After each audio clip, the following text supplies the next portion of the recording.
America से युद्ध विराम के बीच ईरानी रेवोल्यूशनरी गार्ड के 14 जवानों की धमाके में मौत हो गई है। बताया जा रहा है कि ईरान अमेरिका युद्ध के दौरान हुए हमलों में बचे बमों में विस्फोट हो जाने से आईआरजीसी के ये 14 जवान मारे गए और 2 जवान घायल हैं। ईरान की सुरक्षा एजेंसियों के करीबी माने जाने वाली वेबसाइट नूर न्यूज के मुताबिक ये विस्फोट तेहरान के उत्तर पश्चिम में मौजूद जंजान शहर के पास हुआ।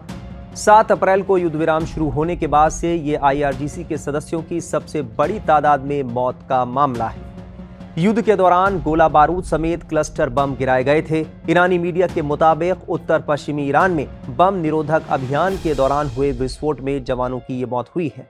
मारे गए जवान उस इकाई का हिस्सा थे जिन्हें क्षेत्र में बचे हुए बमों को हटाने और निष्क्रिय करने का काम सौंपा गया था। बताया जा रहा है कि ये बम ईरानी नागरिकों और कृषि भूमि के लिए लगातार सुरक्षा खतरा बने हुए हैं। फारस न्यूज एजेंसी ने बताया कि इस क्षेत्र में बिना फटे बमों की मौजूदगी के चलते करीब 1200 हेक्टेयर कृषि भूमि खतरे में है। इस्लामिक रेवोल्यूशनरी गार्ड कोर ने कहा है कि ट्रंप प्रशासन ने विश्व की ऊर्जा का प्रबंधन करने की रणनीति से हटकर अव्यवस्था की रणनीति अपना ली है और ईरान अब अव्यवस्था विरोधी गठबंधन का केंद्र बन गया है। आईआरजीसी ने कहा है कि ये अव्यवस्था परियोजना अमेरिका की ओर से चीन, रूस और यूरोप को नियंत्रित करने के लिए शुरू की गई थी।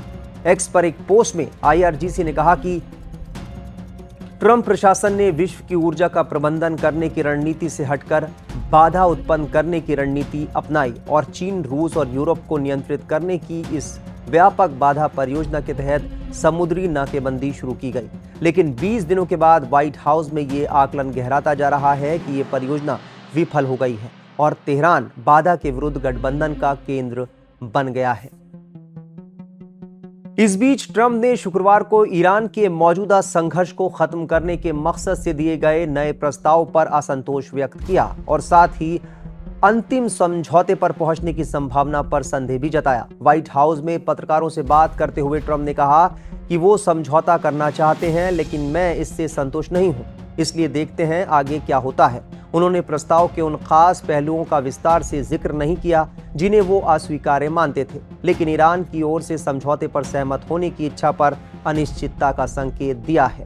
अमेरिकी राष्ट्रपति ने ईरान के नेतृत्व में आंतरिक मतभेदों की ओर भी इशारा किया और संकेत दिया कि ये फूट वार्ता प्रक्रिया को प्रभावित कर सकती है। ट्रंप ने कहा कि ईरान का नेतृत्व बहुत बिखरा हुआ है, इसमें 2-3 समूह हैं, शायद 4, और ये एक बेहद अव्यवस्थित नेतृत्व है और इसके बावजूद वो सभी समझौता करना चाहते हैं, लेकिन वो सभी आपस में उलझे हुए हैं। उनकी ये टिप्पणी ईरान की ओर से अमेरिका के साथ चल रहे पश्चिम एशियाई संघर्ष को खत्म करने के लिए वार्ता को आगे बढ़ाने के मकसद से अपना नवीनतम प्रस्ताव प्रस्तुत करने के बाद आई है।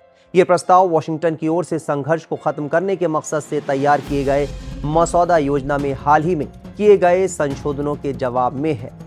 हालांकि ट्रंप ने इस बारे में विस्तार से कुछ नहीं बताया कि ईरान के प्रस्ताव में क्या खामियां हैं। ईरान की सरकारी न्यूज एजेंसी की रिपोर्ट के मुताबिक ईरान ने गुरुवार रात पाकिस्तान में मध्यस्थों को बातचीत के लिए अपना ताज़ा मसौदा यानी प्रस्ताव सौंपा। रिपोर्ट के मुताबिक एक अधिकारी ने बताया कि पाकिस्तान ने ईरान की तरफ से बातचीत का नया प्रस्ताव अमेरिका को भेजा है। फिलहाल अब देखना होगा कि अमेरिका और ईरान के बीच क्या कुछ बातचीत निकल कर आती है। फिलहाल जो है दोनों देशों के बीच युद्ध विराम लागू है, दूसरी बार युद्ध विराम हुआ है, लेकिन अब देखना होगा कि अमेरिका और ईरान में क्या कुछ बातचीत बनती है या फिर दोनों देश एक बार फिर से युद्ध के मैदान में कूदते हैं।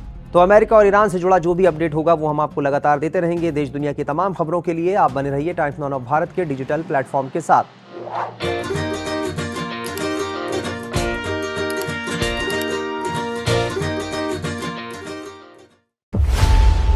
खबरों की रणभूमि में यहाँ शोर नहीं सोच लड़ती, जहां शब्द नहीं फैक्ट्स वार करते हैं और हर सवाल खोलता है सच की नई परत।